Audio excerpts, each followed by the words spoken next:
뉴욕 증시가 큰 폭으로 하락하며 나흘째 약세를 이어갔습니다. 주택 지표가 예상보다 더 악화된 점이 경기 회복세 둔화에 대한 우려를 키웠습니다. 다우는 장중 한때 만선이 붕괴됐습니다. 우리나라가 글로벌 경제위기 당시 국제수지 적자의 수렁에 빠졌다가 6분기 연속 흑자를 기록한 유일한 OECD 국가인 것으로 조사됐습니다.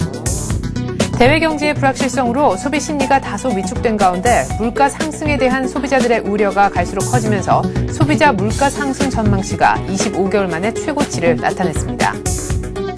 내년도 4인 가구의 최저 생계비가 올해보다 5.6% 인상된 143만 9,413원으로 확정됐습니다.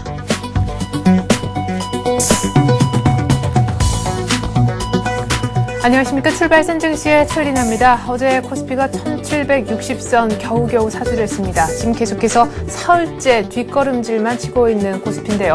장 초반 뉴욕 증시 하락보고 1749포인트까지 떨어지면서 1750도 깼던 것을 감안하면 그래도 종가 기준 1760선 사수는 그래도 참 다행이다라고 생각할 수 있는 부분입니다. 수급에서 별로 좋지 못한 모습이 어제도 역시 이어졌는데요. 프로그램에서 다시금 매물이 한 1,000억가량 출회가 됐었고 기관에서도 전방위적인 매도 압박이 있었는데 그나마 연기금이 장중에 조금 버팀목이 돼줬었습니다.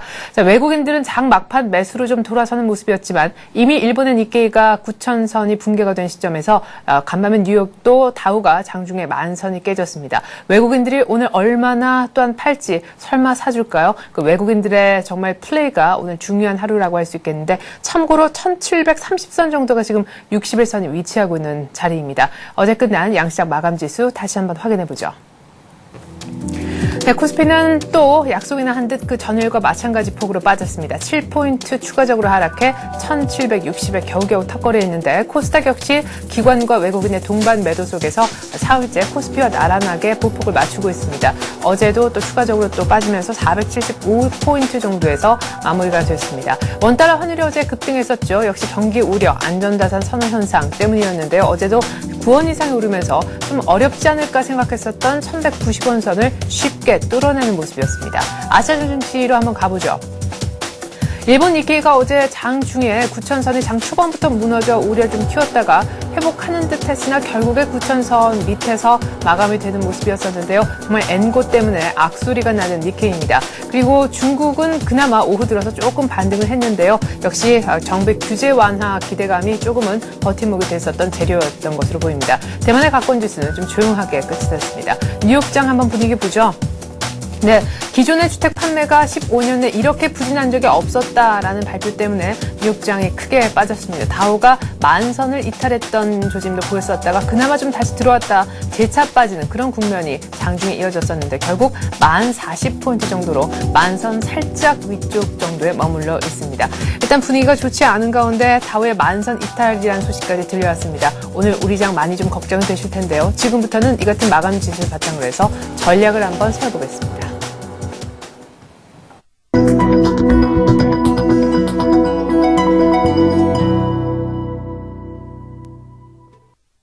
네, 예상은 했었지만 더 안 좋았습니다. 미국의 주택지표 얘기인데요. 주택지표 부진에 뉴욕 증시는 급락했고 오늘 우리 증시는 또 어떤 흐름을 보여줄지 전망해보는 시간 갖도록 하겠습니다. 신한금융투자 신당지점에서 김희엽 대리 나오셨네요. 안녕하세요. 예, 안녕하십니까. 네, 자 어제 우리 장이 진행이 될 때 똑같이 장이 진행이 됐던 옆나라 일본의 니케이 증시가 초반부터 니케이 225 지수가 9,000선을 이탈했고 결국 종가 기준으로도 9,000선을 이탈하는 모습이 굉장히 불안했었습니다. 엔고하고 맞물렸기 때문에 그럭저럭 그러려니 하는 부분도 있었었는데 결국 뉴욕도 지표 부진에 장중이지만 다우가 만선이 이탈된 시점. 우리 증시도 이제 디커플링을 논하기에는 뉴욕이 너무 힘이 없지 않나 싶거든요. 맞습니다. 그 코스피 지수가 그 연중 최고치를 그 앞에 두고서 상승 탄력이 계속해서 좀 둔화되고 있는 모습을 보이고 있기는 하고 있습니다. 그 유럽이나 미국과 비교해서 그 상대적으로 국내 주식 시장이 그 양화 흐름을 보이고 있지만 국내 시장이 보이고 있는데 이는 그 국내 시장이 경기 회복에 대한 그 신뢰도가 높고 그 안정적으로 유입되는 그 연기금 이런 매수세가 계속해서 그 동력을 제공해왔기 때문인 것으로 볼 수가 있습니다.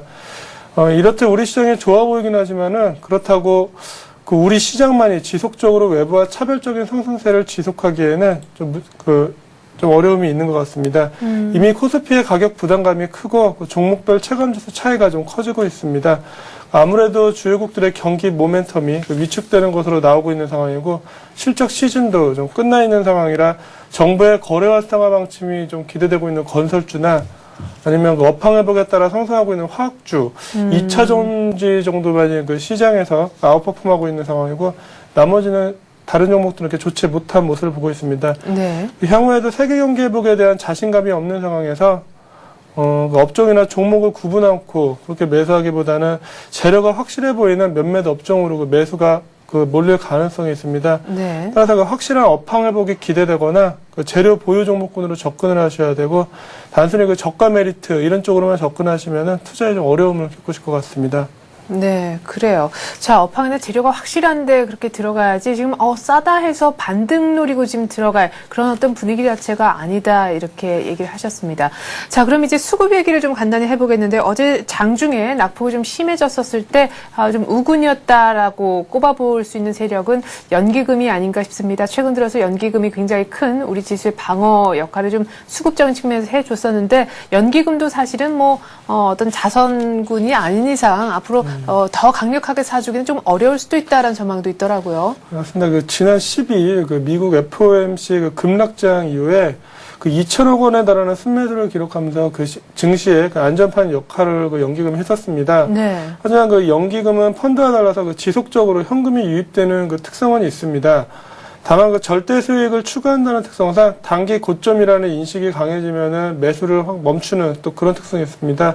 네. 그래서 지금 상황에서 연기금이 시장의 매수 주체로 나서서 시장의 정고점 돌파를 이끌어주기는 어려울 것으로 보입니다. 그렇다면 그 외국인들이 매수 주체로 나서줘야 그 지수 상승을 이끌 수 있다는 얘기인데요. 네. 그 외국인들은 그 세계 경기 둔화에 대한 그 우려가 큰 만큼 그 시장에 강한 매수 주체로 나서기는 또 쉽지 않을 것으로 보입니다. 네네. 따라서 향후 시장은 지수의 큰 폭 상승보다는 그 종목이나 지수의 업종별 상승이 좀 나타날 가능성이 있고, 전체적으로는 오히려 어제 미국에서도 보았지만 그 더블 우려가 좀 부각이 되고 있기 때문에 오히려 네. 조정도 좀 염두에 두셔야 될 것 같습니다. 상대적으로 국내가 좀 견조할 것으로 보이는 그 건설이나 금융, 네. 유통 등 그 전통적인 내수주에 관심을 지속하셔야 될 것으로 보이고, 기존 수출주들의 경우는 그 환율 하락이 물론 엔고 현상 때문에 요즘 좀 환율이 좀 오르고 있긴 하지만은 전체적으로 환율 하락이 예상되는 상황에서 수출주 전반이 좀 좋기는 어려울 것으로 보입니다. 그래서 에너지나 전기차, 2차 전지, 수출주 중에서는 그런 쪽으로 좀 관심을 줄여나가셔야 될 것으로 보입니다. 네. 지금 계속해서 하시는 말씀을 쭉 들어보니까요. 지금 해외로 눈을 돌려도 분위기가 별로 좋지 못하고 수급적인 측면에서도 안전판 역할을 해줬던 연기금도 이제는 조금 신중 모드로 돌아서는 상황에서 외국인들도 해외 분위기를 감안했을 때 강력하게 사줄 수 없을 것 같다. 시장에 아무도 사지 않는 속에서 올라가기는 힘들겠죠. 때문에 지금 특정 섹터 중에서만 종목을 잘 선별해야 된다. 라고 얘기를 하셨는데 그러면 지금 이미 수익이 나고 있거나 심지어 예를 들어 지금 말씀해 주셨던 수출주 같은 경우에는 손절을 할 건 손절을 하고 또 어느 정도 현금을 좀 쥐고 있는 게 어떻게 보면 좀 마음 편한 전략이 아닐까 싶기도 해요. 지금 시장에서 이제 기존에 적극적인 매매를 하셔서 네. 수익을 내기 쉽지는 않으실 겁니다. 실제로 보면은 지수가 오른 날도 보면은 빠진 종목이 더 많습니다. 예. 올랐다 그래도 충분히 수익 몇몇 종목들은 오르고 있지만은 그렇죠. 빠진 종목의 포트폴리오를 더 까먹는. 그렇죠. 예. 그 전체적으로 포트폴리오를 만들어 놓는다면 전체적으로 마이너스가 나오고 계실 겁니다. 그래서 현금 비중을 그러면 어느 정도 올려야 되냐 얘기 저희 좀 많이 듣는데 네. 이제 손실이 많이 났다. 그런 종목은 아직도 저점을 깬 건 또 아닙니다. 한다면 빠진 상태에서 약간의 반응 나서 다시 밀리고 있는데 저점을 깨는 상태, 특히 애매한. IT주들이 그런데 예. 그 이제 저점 깨지마자 확인하시고 조금 더 빠지더라도 그때 움직이시면 될 것 같고 네. 기타 전체적으로는 요즘 말씀드릴 때 손실을 안 보셨거나 네. 아니면은 요즘 건설주나 몇몇 내수주들은 올라온 것도 있는데 네. 그런 종목들은 그냥 올라왔을 때 매도를 하셔서 현금, 다른 종목을 사시는 게 아니라 현금을 좀 보유할 것을 말씀을 드리고 있습니다. 굳이 네. 프로스라기보다는 예. 쉽게 말씀드리면 팔만한 종목들은 좀 현금을 보유하시는 것도 좋은 방법일 것 같습니다. 네, 앞서서 좀 괜찮은 시장 대비 그래도 아웃퍼폼 하고 있는 쪽을 좀 굳이 뽑자면은 건설주, 화학주 그리고 2차 전지 정도라고 얘기를 하셨는데 건설주도 좀 여쭤보고 싶지만 그에 앞서서 화학주를 좀 여쭤봐야 되지 않을까 싶어요. 이거 비싸서 화학주 접근하고 싶어도 할 수 없는 올라오는 그런 분위기 속에서 어제 때마침 딱 조정을 받았고 오늘도 또 한 번 조정도 어떻게 보면 시장 분위기로 봤을 땐 예상도 되거든요. 화학주가 사실 연초, 작년 항상 저평가에 대한 얘기는 나왔었습니다. 네. 저평가 항상 그 이익이나 자산 대비 저평가에 대한 얘기는 나왔었는데 저평가 상태를 유지하다가 올해 그 업황이 조금 회복이 되기 시작하면서 주가가 오르기 시작했고 네. 지금은 뭐 수출이나 그런 다들 몇몇 종목들 제외하고는 가장 좀 강한 그런 모습을 보였었습니다. 네. 근데 어제 시장이 좀 상승, 화학주와 건설주가 좀 장을 돌려놓는 분위기였었는데 아침에 오전에 미국 시장 하락을 하면서 좀 빠져서 시작했다가 오후 들어서 좀 상승 반전을 좀 하는 모습이었었습니다. 네. 그러다 다시 밀렸습니다. 예, 예. 반등에 좀 실패하고 밀린 모습이라서 오늘 밀려서 쫓아가 잡으시기보다는 네네. 바닥이 좀 단기 바닥이 오늘이나 내일 정도 해서 밀리다가 반등이 나오는 걸 후정에 반등이 나온다 그러면은 뭐 화학주 같은 경우는 사실 아직도 저평가의 개념으로도 볼 수가 있습니다. 네. 업황이나 이런 모멘텀으로 움직이기보다는 저평가된 회사가 업황이 좋아지면서 오른다고 보셔야 되기 실적도 때문에 좋아진다 그러니까요. 예, 그래서 그런 경우에는 이렇게 저점을 잡으려고 하시기보다는 네. 바로 안 빠진다라는 빠지다가 좀 반등이 나온다 그러면 그럴 때 확인하시고 좀 들어가시는 게 나을 것 같습니다. 그래요? 지금도 비싸서 사실은 제일 저점에서 사고 싶으실 것 같은데. 그리고 일례로 뭐 호남석유 뭐 7만 원, 8만 원 할 때 네. 그때는 또 그걸 싸다고도 많이 비싸다고도 얘기를 하셨죠. 예. 이거 10만 원 근처 되는데 뭐 이 회사가 뭐 더 갈 수 있느냐 뭐 그런 얘기 많이 하셨었는데 네. 막상 또 올라오니까는 이제 또 너무 비싸다 그러시는데 네.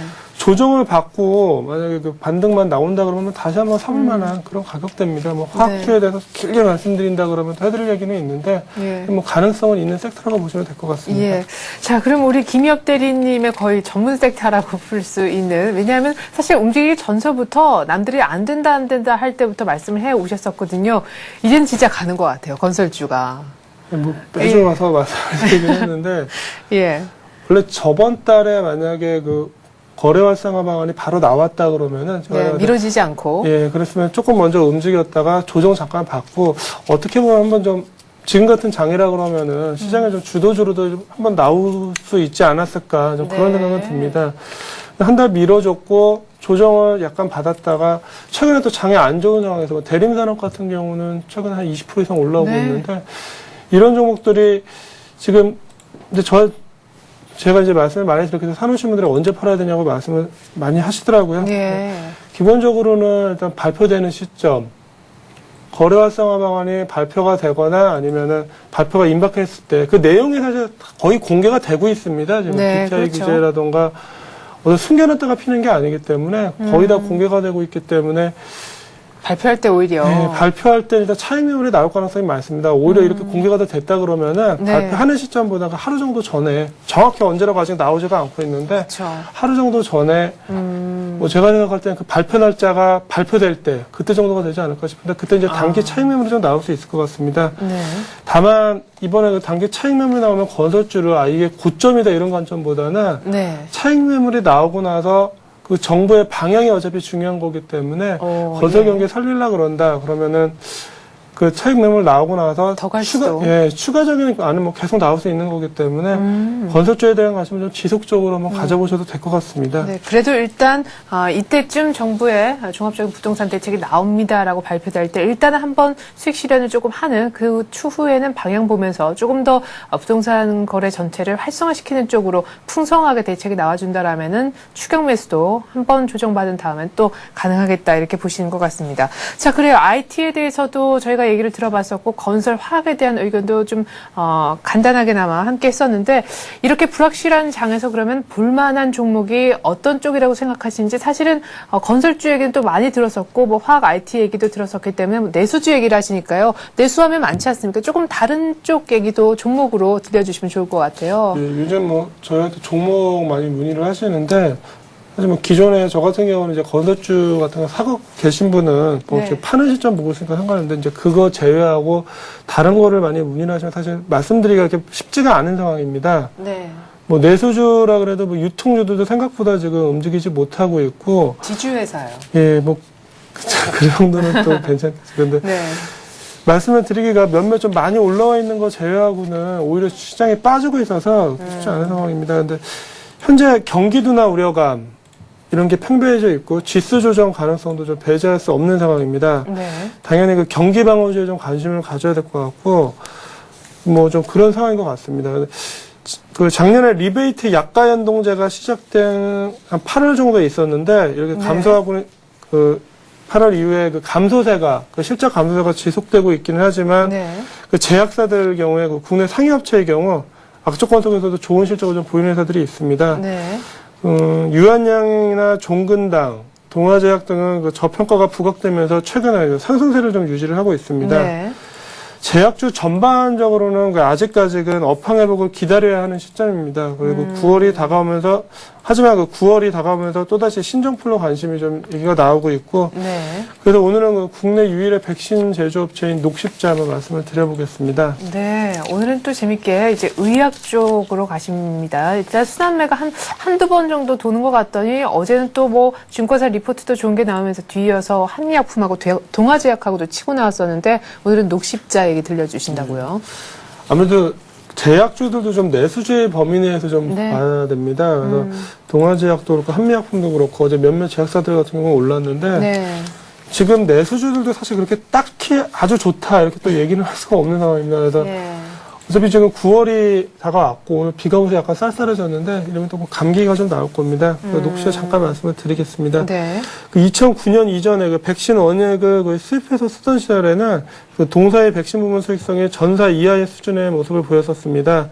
하지만 그 2009년 이후 백신 원액을 자체 생산하기 시작하면서 백신 사업 부분이 동사의 사업 부분 중 그 가장 우수한 그 수익성을 보이고 있습니다.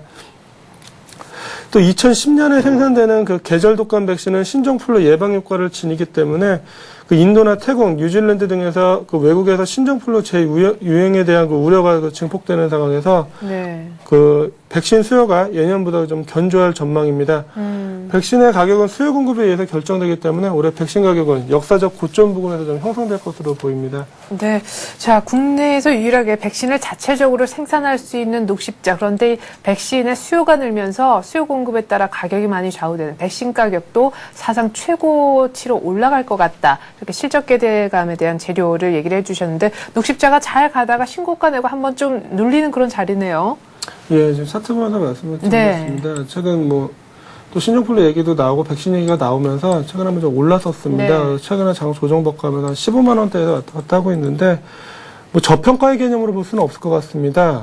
하지만 이제 국내 유일의 백신 업체라는 점 그리고 향후 이제 또 비수기가 지나고 백신 같은 경우에 또 가을이 오면 이제 좀 매출이 발생할 수 있을 것 같습니다. 그래서 저평가의 개념이 아니라 어떤 모멘텀의 개념에서 특히 지금처럼 뭐 기존 IT나 뭐 유통, 조선 이런 것들이 가기에도 좀 쉽지 않은 상황이라 틈새 종목군을 한번 보셔야 될 것 같습니다. 그래서 한 4, 5일 조정받은 상황이고 어제 15만 1,500원에 끝이 났었는데 지금 매수가를 뭐 15만 원 정도 말씀을 드렸지만 만약에 어제 미국 시장 하락하면서 좀 많이 빠져서 시작한다면 그 이하에서 어제 저점까지도 말씀을 14만 5천 원. 이 정도도 좀 갈 수는 있을 것 같습니다. 개별주의이기 때문에 뭐 그대로 장을 따라가지는 않겠지만.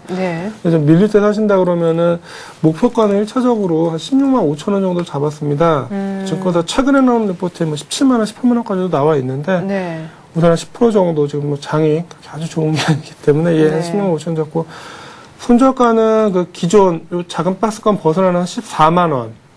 이 정도 간다 그러면은 이제 단기적으로 또 모멘텀이 또 시간이 걸리는 그런 쪽으로 변했다 이렇게 봐야 되기 때문에 손절가 14만 원 정도 말씀을 드리겠습니다. 네. 자, 오늘은 내수주 가운데 제약주 그중에서도 백신 관련된 녹십자 틈새 종목으로 얘기를 해주셨네요. 신한금융투자 신당지점 김희엽 대리였습니다. 고맙습니다. 네, 감사합니다.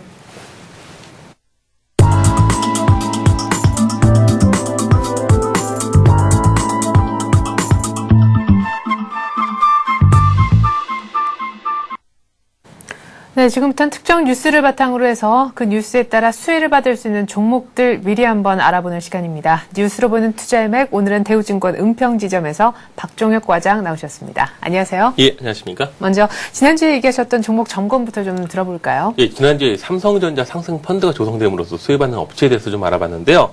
일단 SFA하고 에이테크 솔루션을 추천해 드렸습니다. 네. SFA는 그동안 상승이 좀 있었고요. 목표가 7만 원 제시했었는데 뭐 근접한 68,900원까지 상승을 했습니다. 네. 현재로서는 이제 9월 1일 날 무상증자 예정이 되어 있습니다. 따라서 지금 현재 홀딩을 하셔도 괜찮고 무상증자 받아도 괜찮은 타이밍이다라고 말씀드릴 수가 있겠고요. 에이테크 솔루션은 제시했던 2만 원 손절가를 이탈했습니다. 예. 손절을 하게 됐고요.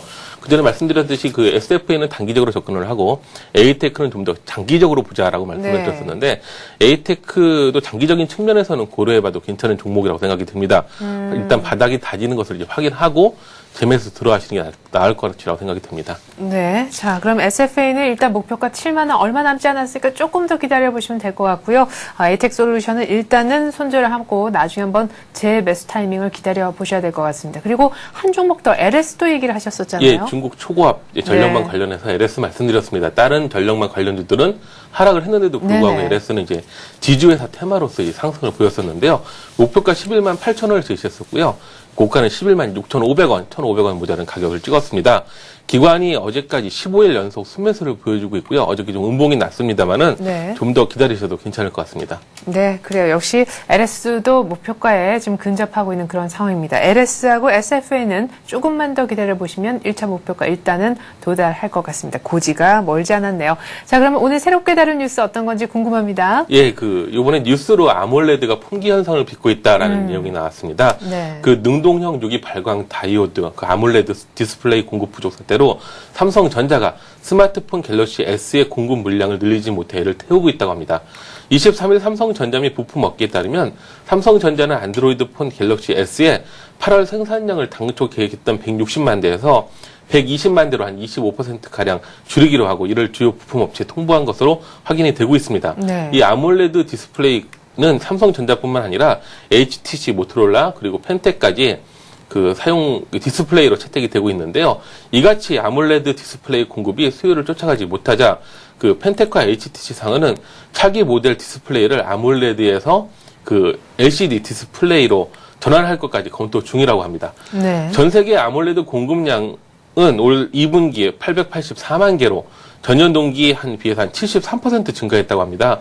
이 가운데 그 삼성 모바일 디스플레이 그 SMD가 875만 개를 공급하면서 세계 시장 점유율 99%를 차지하고 있습니다. 네. 그러나 삼성 모바일 디스플레이 월 생산 능력은 현재 그 300만 개 수준으로 공급 부족 현상은 앞으로 더 심각해질 것으로 예상이 되고 있습니다.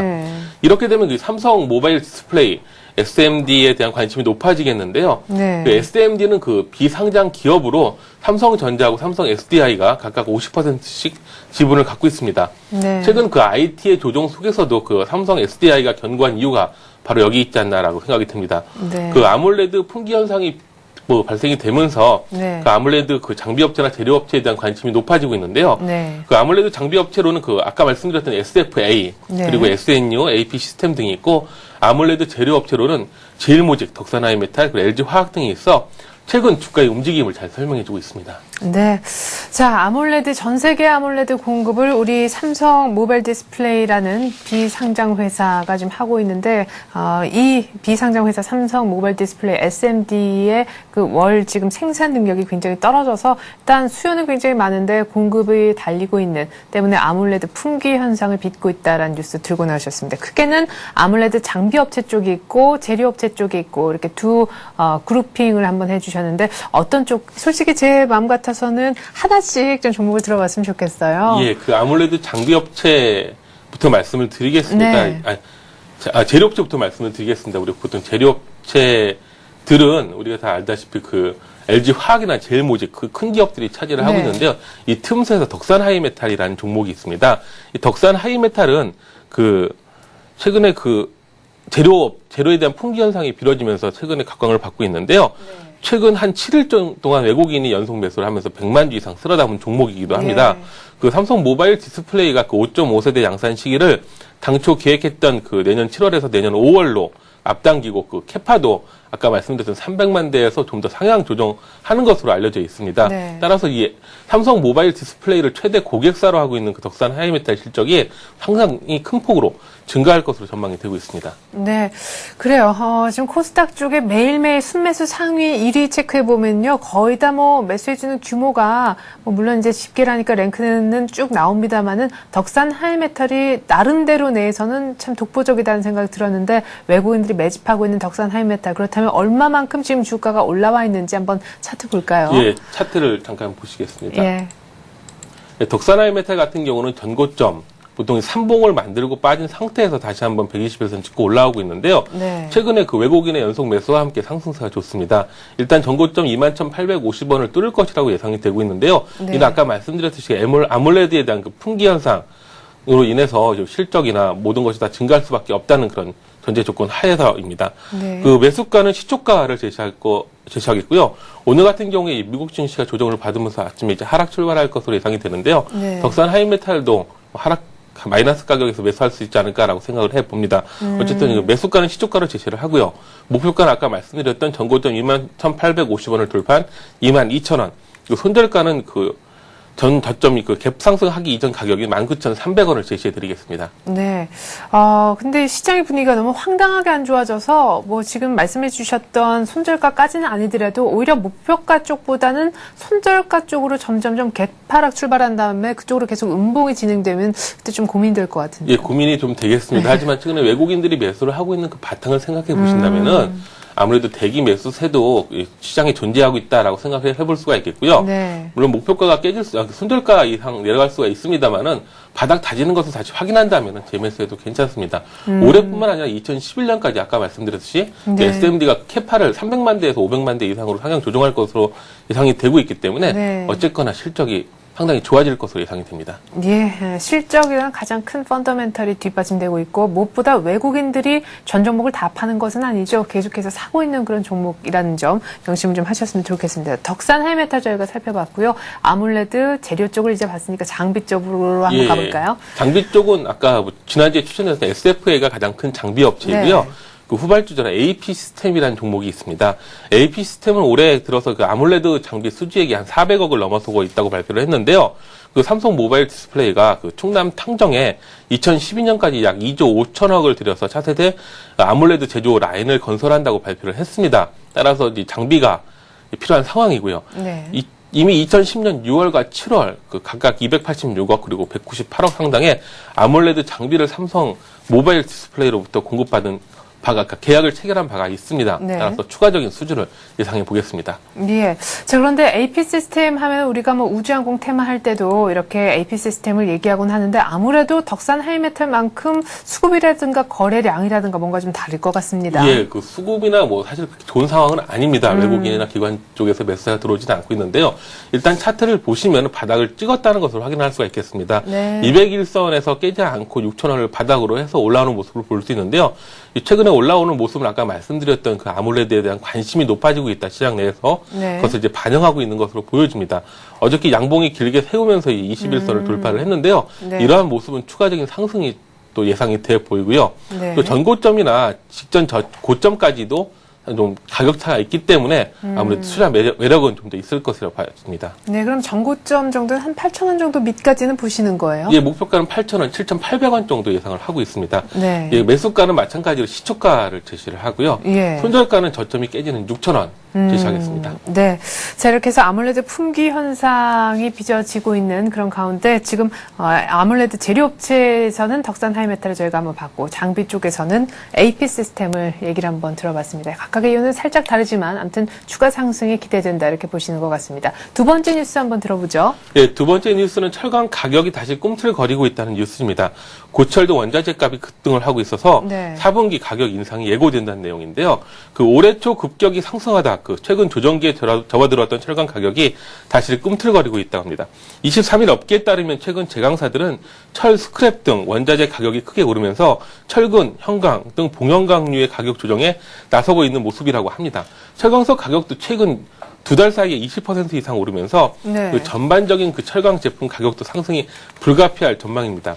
사실 그 뉴스만으로 보면은 그 철강 가격이 인상될 전망이어서 네. 철강 업체에는 호재일 수 있으나 그 속 내용은 그렇지가 않습니다. 예. 그 제강사들은 그동안 수요가 살아나지 않고 재고가 쌓이면서 추락 가격 대비 그 톤당 8만 원에서 12만 원을 할인해 해서 그 제품을 납품해 왔습니다. 네, 싸게 팔아왔다는. 예, 그렇습니다. 예. 그러나 원가 상승의 압박이 커지면서 봉형광류 사업 부분이 영업 손실, 적자가 날 정도로 약화가 됐는데요.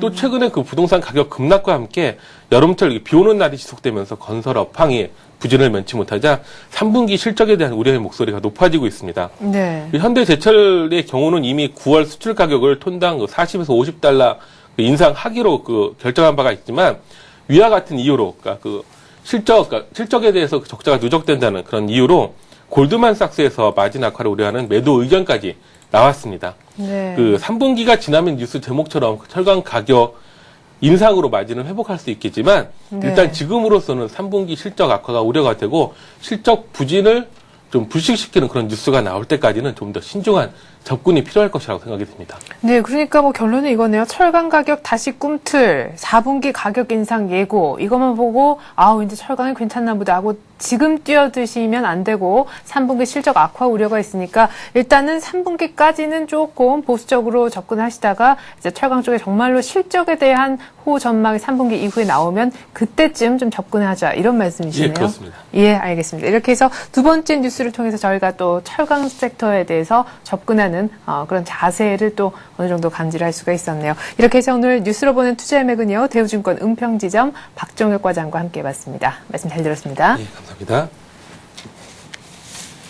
네, 8월 25일 수요일 우리장 개장을 약 한 1분 정도 남겨두고 있는데요. 오늘 조금 걱정이 됩니다만 지금까지 워낙 견조했었던, 선전을 잘 하고 있었던 한국 증시여서 오늘 개파락한다 해도 어느 정도의 어떤 마지노선은 언제나 지켜줬듯이 오늘도 또한 믿음을 좀 보내게 됩니다. 오늘 우리 증시 예상 지수 한번 볼까요? 네, 오늘 코스피가 1748포인트 정도에서 출발할 것 같네요. 지금 아까 앞서서도 말씀드렸다시피 61선이 1730선 정도에 있습니다. 아마 1745 정도에서 출발하면 나쁘지 않은 출발이지 않을까 싶고요. 코스닥도 한 10포인트 정도 확 내려갔다는 그런 인상을 주네요. 480 정도에 언제나 목표를 두고 있었던 코스닥이 471포인트 정도에서 출발할 것이라 보여집니다.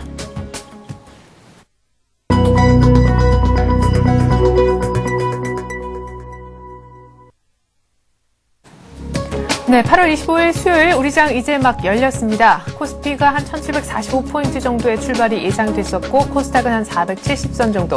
이 정도면 장중에 만선도 깼었던 뉴욕 증시 대비해서는 분위기가 괜찮지 않나 싶기도 한데요. 그 정도 예상 지수대로 오늘 출발해주고 있는지 수초가 한번 확인을 해보겠습니다. 화면 함께 보시죠.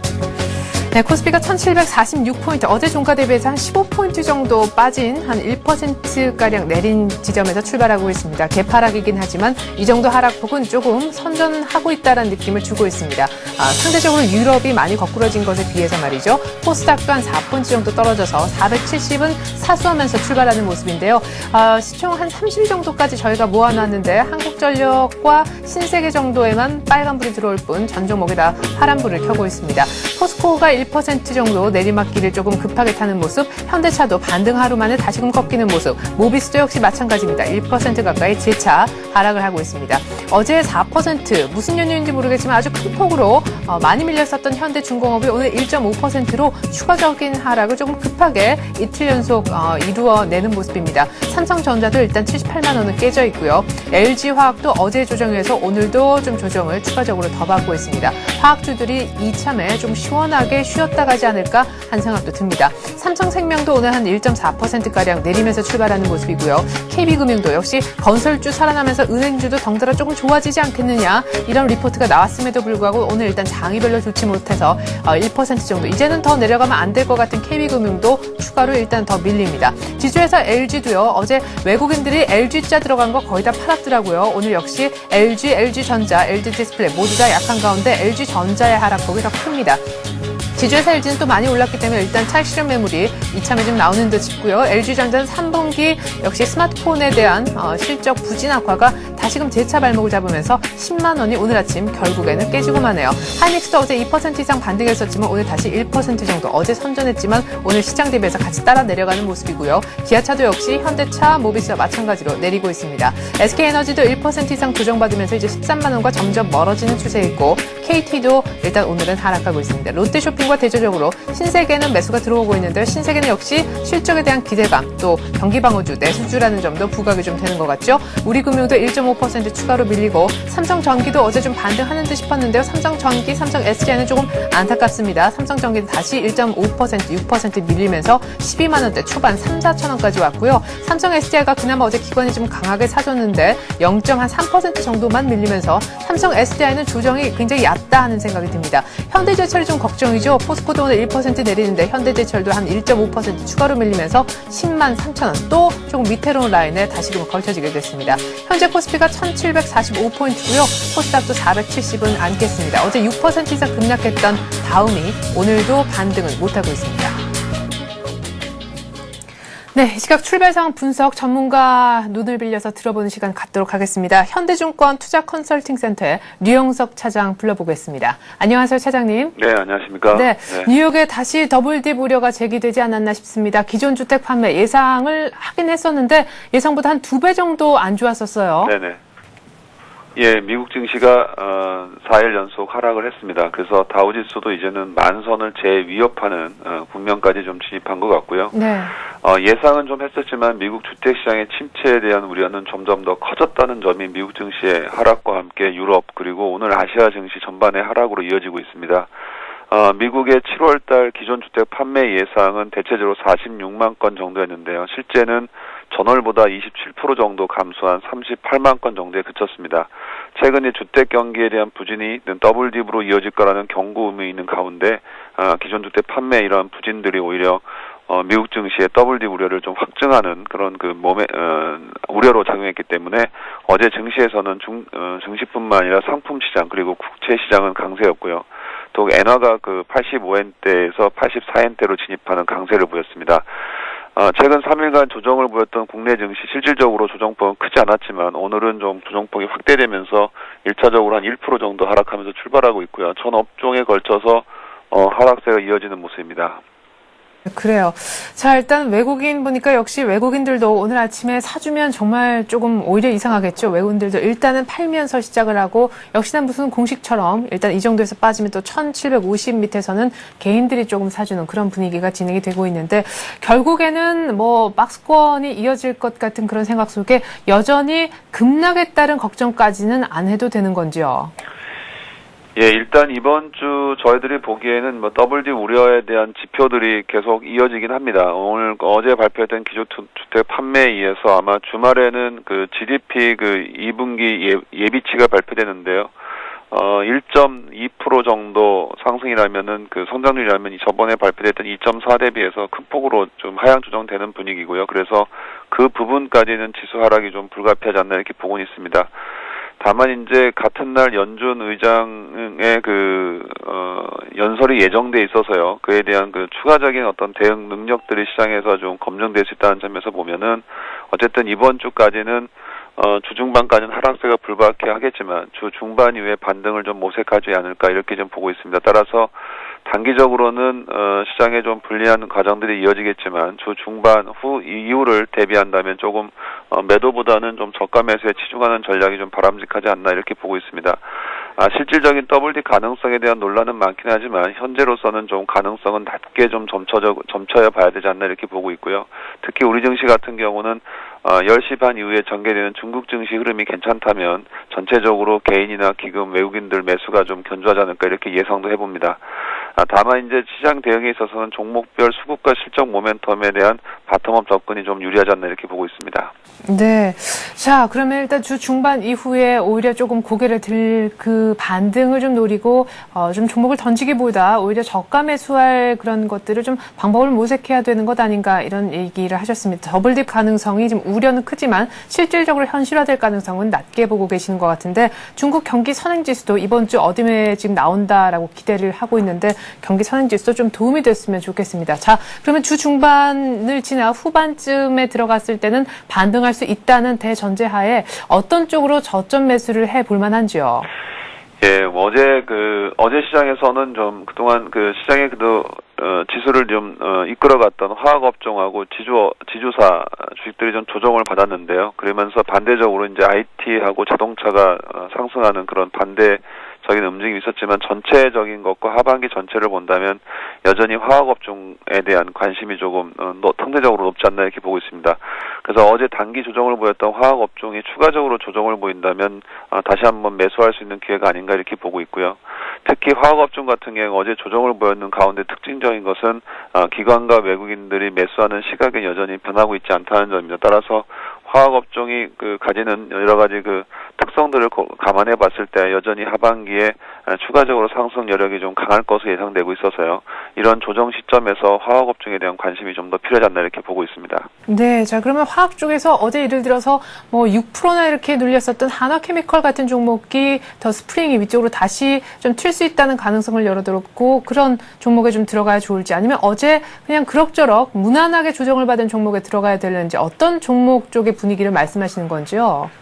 물론 이제 화학업종 별로는 순수 화학업종에 해당하는 호남석유도 있겠고요. 1차적으로 이제 정보 소재 쪽에 강한 LG화학 쪽이 있을 수 있고 2차 전지 모멘텀 그리고 태양광 모멘텀 각각 다르기 때문에요. 시장에서 보는 시각은 여러 가지 다르겠지만 아무래도 LG화학에 대한 주가 추이 자체가 전체적인 화학 업종에 대한 리더 역할을 하고 있기 때문에요. 대표적으로 본다면은 LG화학의 주가 자체가 제일 중요하다고 볼 수 있겠고요. 그 다음으로 본다면 역시 하나케미칼이라고 볼 수 있겠습니다. 그래서 어쨌든 다른 업종들이 상승하기 위해 전제 조건이 LG화학과 하나케미칼의 상승 여부에 달려있다 이렇게 봐도 무방하지 않나 이렇게 보고 있습니다. 네, 그래요. 어제 조금 눌렸었던 화학 쪽에 가서 오늘 좀 저점 매수해보는 그런 전략에 대해서 얘기를 하셨고 LG화학하고 하나케미칼의 화학 쪽 분위기를 살피는 데 있어서 중요한 잣대가 될 수 있을 것 같다. 의견까지 잘 들었습니다. 현대증권 투자컨설팅센터 류용석 차장이었습니다. 고맙습니다. 네, 감사합니다. 네, 자 지금 지수가 좀 올라왔나 일단 좀 체크를 해보죠. 1750 정도까지 일단 올라왔습니다. 45포인트 정도에서 출발했는데 50 정도까지 일단 낙폭을 조금 만회하는 그런 모습. 류용석 차장님 말씀대로라면 10시 반에 중국장에도 조금 버텨주는 모습이라면은 조금 더 장중에 일단 낙폭을 만회할 수 있지 않을까 또 기대를 걸어보게 되네요. 계속해서 채권과 외환시장 분위기 살펴보도록 하겠습니다. NH투자선물로 오늘은 장소를 옮겨서 전소영 연구원 한번 불러보죠.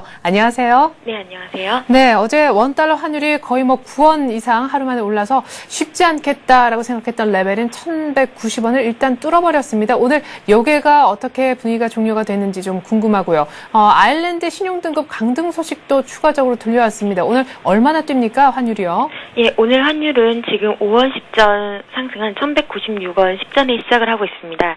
예, 어제 말씀하셨던 대로 어제 1190원대 위로 이제 돌파되면서 마감을 했습니다.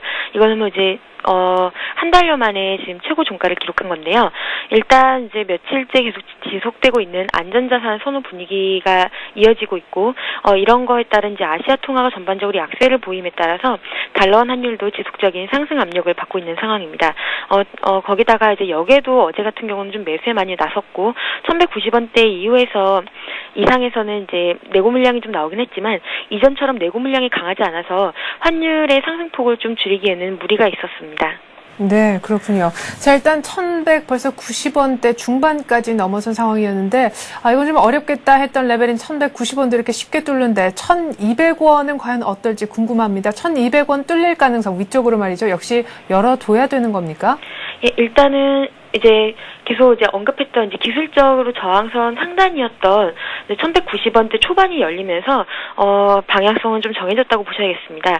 하지만 이제 60일 이평인 1200원 그리고 이 1200원이라는 레벨이 심리적으로도 굉장히 중요한 레벨이기 때문에 이 레벨이 쉽게 뚫리기는 어렵다고는 생각이 되지만 어쨌든 이제 방향성이 정해진 만큼 밀릴 때 이제 숏 플레이를 하는 것보다는 좀 리스크 관리에 좀 중점을 두는 것이 필요할 것으로 보이고요. 이렇게 예상을 하고 있는 이유 중에 하나는 계속해서 이어지고 있는 이제 미국의 지표 악재나 아니면 이제 아일랜드 신용등급 강등 이런 소식들이 안전자산으로의 선호를 계속 지지하고 있기 때문입니다.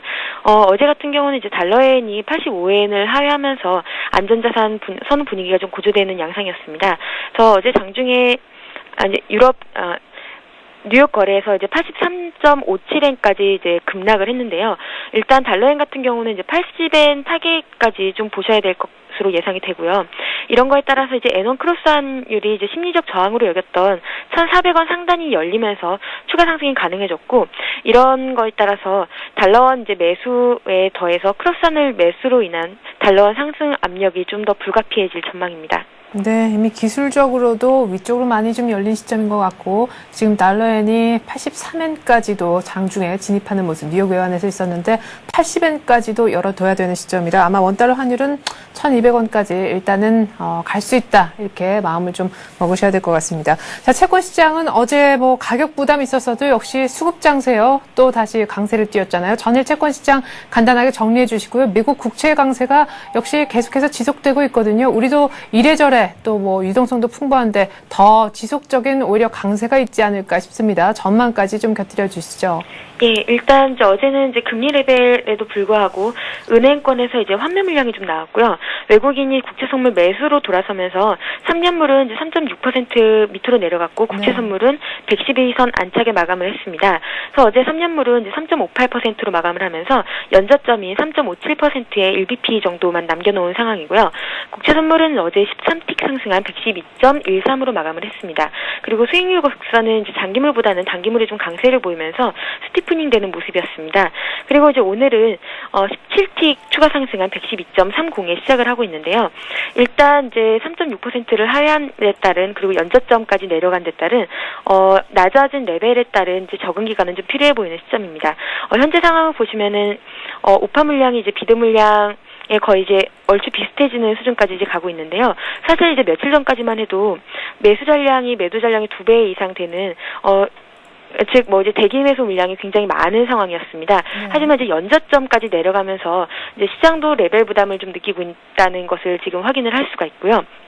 따라서 이제 계속적으로 이어지고 있는 안전자산의 부각에도 불구하고 일단은 이제 레벨에 대한 적응이 먼저 필요할 것으로 예상이 됩니다. 하지만 이제 미국이나 유럽 악재들 같은 경우는요, 일단 이제 아까 아일랜드 신용등급 강등 얘기를 했는데 이탈리아 또 좀 보셔야 될 것 같습니다. 이탈리아 CDS가 계속 원래 스페인 CDS가 좀 더 높은 수준이었는데 이탈리아 CDS가 스페인 CDS를 올라서는 모습이기 때문에 이탈리아 쪽에서 어떤 상황이 발생하고 있는지, 그리고 이제 유럽 쪽의 재정위기가 다시 재차 악하게 되면은 아무래도 이제 채권 시장으로의 버블이 뭐 끼어 있다고 하더라도 조금 더 채권 시장 강세가 이어질 수 있는 개연성은 있다고 판단이 됩니다. 네, 이렇게 해서 채권 시장 전망까지 한번 해외 변수까지 다 고려해서 자세하게 들어봤습니다. NH투자선물 리서치센터의 전소영 연구원이었습니다. 고맙습니다. 네, 감사합니다.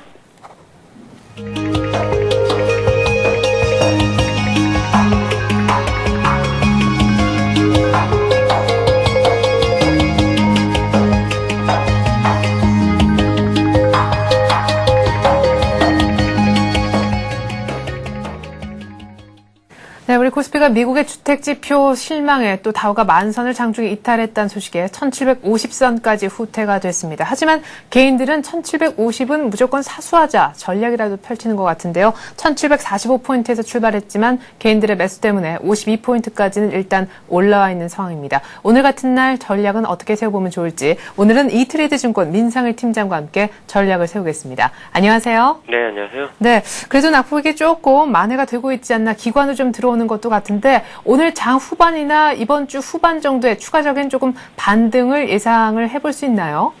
강한 반등은 아무래도 좀 어렵다라고 생각을 하고 있습니다. 예. 지금 이제 지수가 1750인데요. 이게 한 중간 정도의 지수대라고 생각을 하고 있어요. 지금 박스권에.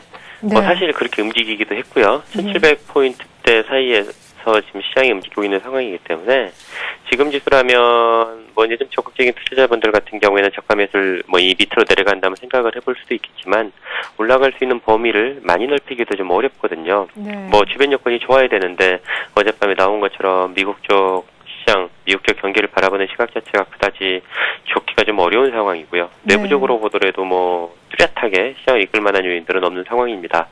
이제 다만 이제 수급 쪽에서 보면은 연기금이 좀 주식을 꾸준히 사면서 하단을 좀 강화시키고 있고 또 이제 네. 개인들도 주식을 좀 사는 편이기 때문에 그게 지수에 내려가는 폭이나 아니면은 하단을 좀 탄탄하게 만드는 부분은 될 수 있겠지만 끌고 나가는 요인까지는 또 어렵거든요. 그렇게 네. 보면 지금 지수에서는 너무 적극적으로 대응하기는 아무래도 좀 부담스럽다 이렇게 생각하고 있습니다. 네, 미국과 유럽은 기댈 것이 없지만 그래도 오늘 이렇게 아모레퍼시픽이 9일째 오르고 외국인들도 뭐 다 파는 것은 아니고 이런 종목들의 러브콜을 보내는 걸 보면 업종별로는 사실 뭐 중국주, 사실 중국 경기 선행지수에 거는 기대도 적진 않거든요. 네, 그렇죠. 맞습니다.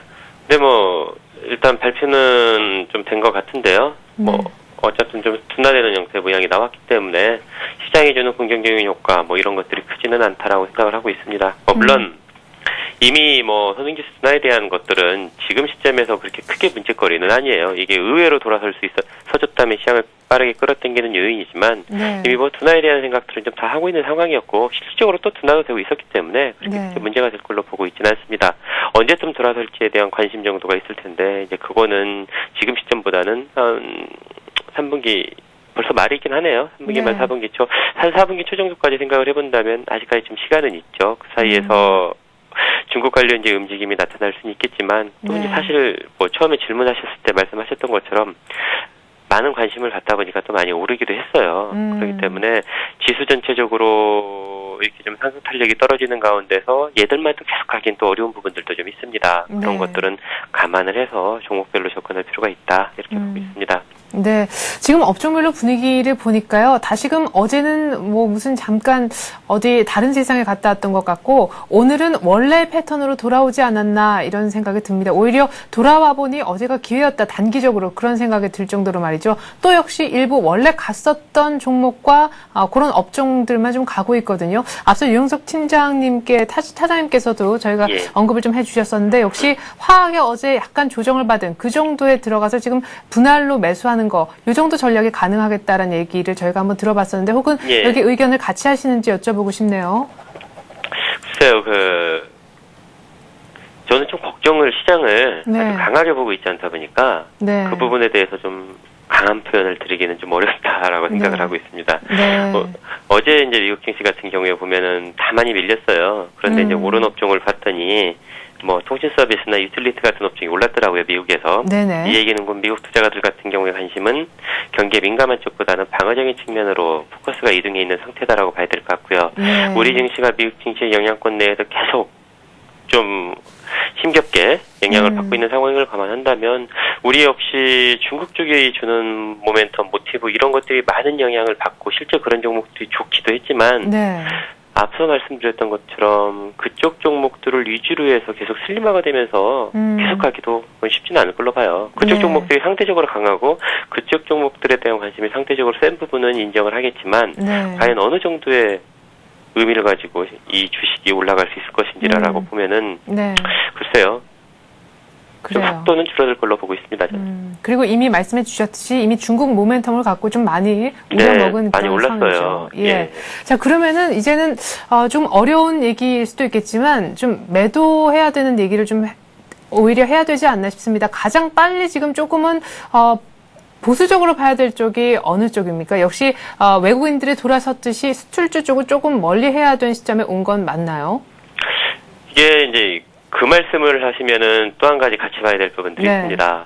삼성전자하고 현대차가 이제 질문하신 수출주에는 대표 종목이잖아요. 예. 그런데 이제 120선에 먼저 내려와가지고 거기서 반등 시도를 보이고 있습니다. 네. 반등 시도라기보다는 저점을 다지고 있다라는 표현이 맞겠죠. 그렇죠. 예. 그 현대차는 121선에 와가지고 저점을 다지고 있고 삼성전자 같은 경우에는 그걸 좀 내려와서 거의 뭐 301선까지 밀린 상태에서 저점을 다지고 있는 형태이기 때문에 네. 여기서 이들 종목들을 또 줄이기도 어려운 상황입니다. 이미 많이 네네. 빠져 있는 것들은 분명해요. 그렇기 네. 때문에 지금 시점에서 가지고 있는 보유하고 있는 종목이 예를 들어서 삼성전자, 현대차 같은 대표 수출 종목이다라고 네. 된다면은 얘네 종목들을 적극적으로 줄이는 거는 또 타이밍상 맞지 않는다. 얘네들 종목을 줄여서 앞서 질문하셨던 것처럼 중국 관련 테마에 붙느냐라는 생각을 해볼 수가 있어요. 네. 근데 그건 아닌 것 같습니다. 예. 그러면은 제가 이렇게 여쭤볼게요. 끝으로. 어떻게 해야 되는 겁니까? 지금 장에서요. 포트폴리오에 나름대로 뭐 이 종목 저 종목 다들 갖고 계실 텐데 예, 맞습니다. 예를 들어 나름대로 뭐 중국 관련주라든가 지금 뜨고 있는 일부 화학을 좀 들고 계셔서 좀 수익을 보시다가도 옆에 예. 다른 종목이 더 많이 하락해서 포트폴리오 상으로 마이너스권에 계신 분들이 훨씬 더 많으실 거란 말이죠. 대형주 중심으로 말씀을 드린다면은 예. 뭐 화학주라든지 관련된 중국 관련 종목을 갖고 계시고 또 그쪽 관련 종목들이 주가가 올라가는 과정 속에서 수혜를 보고 계시다면 뭐 즐기실 필요가 있는 시점이다라고 보고 있고요. 네. 크게 문제가 되지 않는 상황에서는 보유를 하면서 점진적으로 올라가면서 좀 물량을 줄이는 정도의 대응이 네네. 딱 맞다라고 보고 있습니다.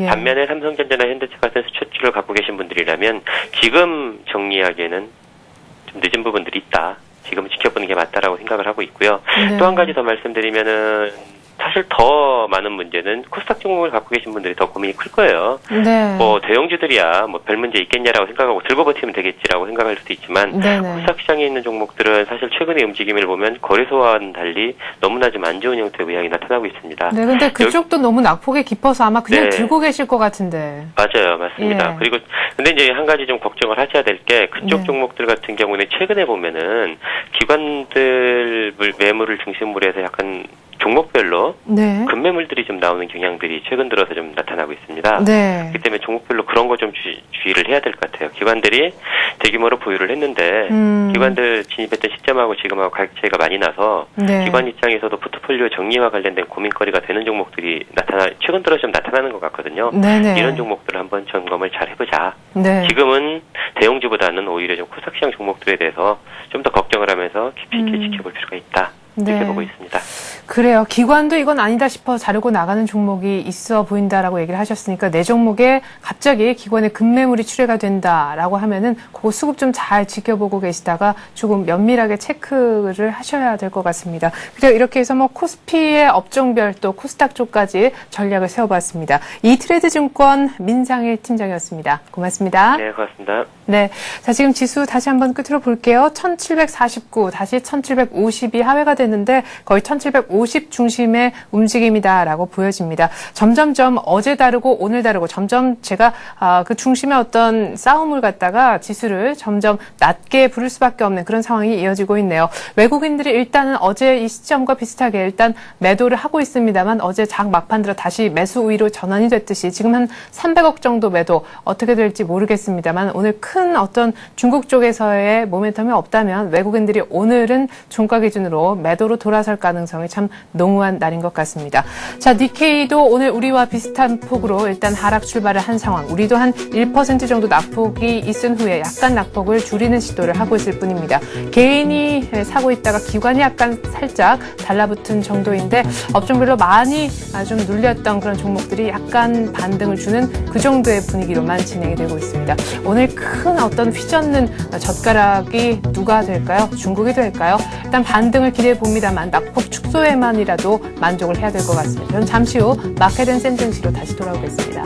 고맙습니다.